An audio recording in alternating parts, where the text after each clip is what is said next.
Gentleman from Wisconsin is recognized for 5 minutes. Director Wray, thanks for being here today. On June 21st, the committee heard testimony from Special Counsel John Durham. Have you reviewed his findings, and did you dispute any of those? I have reviewed them. There's a big multi-hundred-page binder of it sitting right to my right on my desk, and I refer to it frequently. I can't say that I'm aware of anything specific that I would dispute in it. Certainly, as you may know, not only did we fully cooperate with him in the investigation, as he noted in his report, but I actually assigned a bunch of agents and FBI personnel to work on it with him to help him.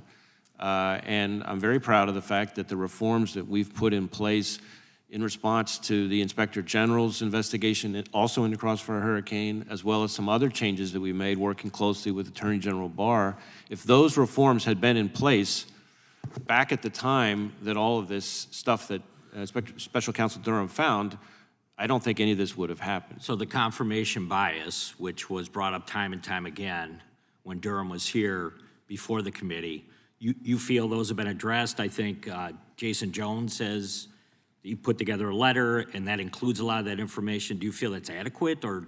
Well, I'm ambitious by nature for us as an organization, so we're constantly looking for more things we can do. But I'll give you an example on this issue of bias, because I think it's so important.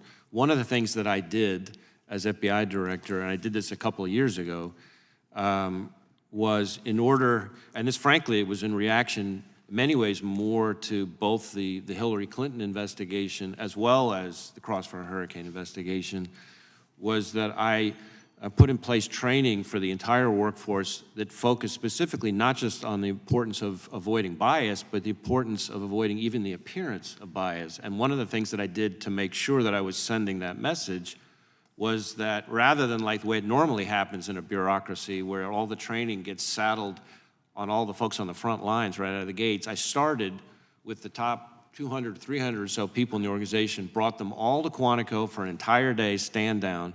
We heard from the federal judiciary, the Inspector General, the Hatch Act Office of Special Counsel, and the whole point of it was the importance of not just objectivity, but making sure that we are faithful to the appearance of objectivity as well. And then we had a smaller version of that went out to the whole workforce. But the idea was to send the message that everybody at the top has to take the medicine first. So there's two other things that were in there. Serious lack of analytical rigor was one of the other things that Durham brought up numerous times. And then I'll just, there was a noticeable departure from how the FBI approached matters involving possible attempted foreign election interference plans amid, as you just brought up, at the Clinton campaign.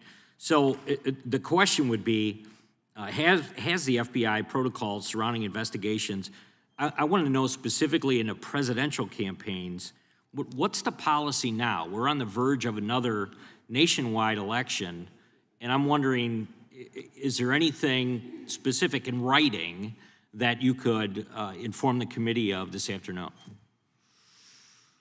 Well, we put in place a whole slew of reforms that help to try to mitigate against the kind of concerns you're raising. Whether there's a specific one that I would think is I don't think there's any one that's a single silver bullet. I know that Attorney General Barr and I put in place certain reforms that dealt with particularly sensitive investigations and approvals that would have to be required before anything like that could happen. I know that was very important to him, and we worked together on that. But we have a whole slew of additional approvals, sign-offs, triple checks, safeguards, et cetera, that go into a lot of these kinds of issues.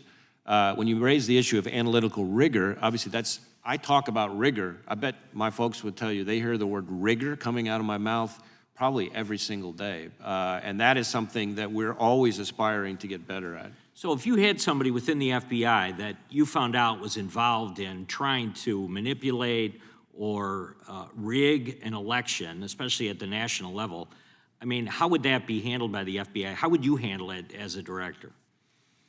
Well, obviously it would depend on the specific facts as to exactly what it is the person was doing, but accepting your premise, that's the kind of thing that would have the person referred to our disciplinary process. To be fired or terminated? And the process would play itself out. I mean, we have a whole offense code that goes into, what different rules we have and different punishments, and there's a whole complicated system that goes into the disciplinary process. Our disciplinary process is, for the most part, I think one of the better ones in federal law enforcement, but there is a process that we have to follow.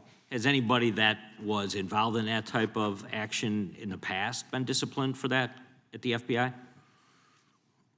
Well, let me answer that this way. Obviously, former employees, the important point here is that all the senior managers in any way involved in the Crossfire Hurricane investigation are all gone from the FBI for a variety of reasons in a variety of ways.